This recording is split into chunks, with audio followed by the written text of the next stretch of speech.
पुणे नाशिक महामार्ग elevated corridor करण्यासाठी सातत्याने प्रयत्न सुरू आहेत. चाकणसह एकंदर शिरूर मतदारसंघात अर्थवाहिनी असणार हा महामार्ग असल्याने याचे गांभीर्य ओळखून गेली 5 वर्षे याचा सविस्तर प्रकल्प अहवाल व मंजुरीसाठी पाठपुरावा सुरू आहे. पुणे नाशिक महामार्ग एलिव्हेटेड कॉरिडॉर प्रस्ताव केंद्रीय मंत्रिमंडळ मान्यता स्तरावर असून मी केंद्र सरकारकडे यास मान्यता द्यावी म्हणून आग्रही मागणी व पाठपुरावा देखील करत असल्याची माहिती खासदार डॉक्टर अमोल कोल्हे यांनी दिली. खासदार कोल्हे यांनी सांगितले की याबाबत सविस्तर सादरीकरण देखील भारतीय राष्ट्रीय राजमार्ग प्राधिकरण यांनी केले आहे. त्यामुळे आता मंत्रिमंडळ मान्यता झाली की हा महामार्ग विकसित होईल.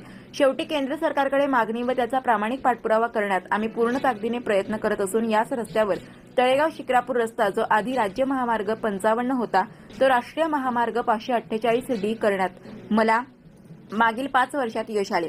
सदर रस्ता आता राज्य सरकारच्या माध्यमातून विकसित होणार आहे. टीका करणाऱ्या लोकांना मी काही एक प्रत्युत्तर देणार नाही. केवळ विकास कामे केंद्र व राज्य सरकारच्या माध्यमातून तातडीने पूर्ण करण्यात यावी अशी आग्रही मागणी मी भागाचा जबाबदार खासदार म्हणून लावून धरणार असल्याचे खासदार डॉक्टर अमोल कोल्हे यांनी पुणे लाईव्ह बरोबर बोलताना सांगितले आहे.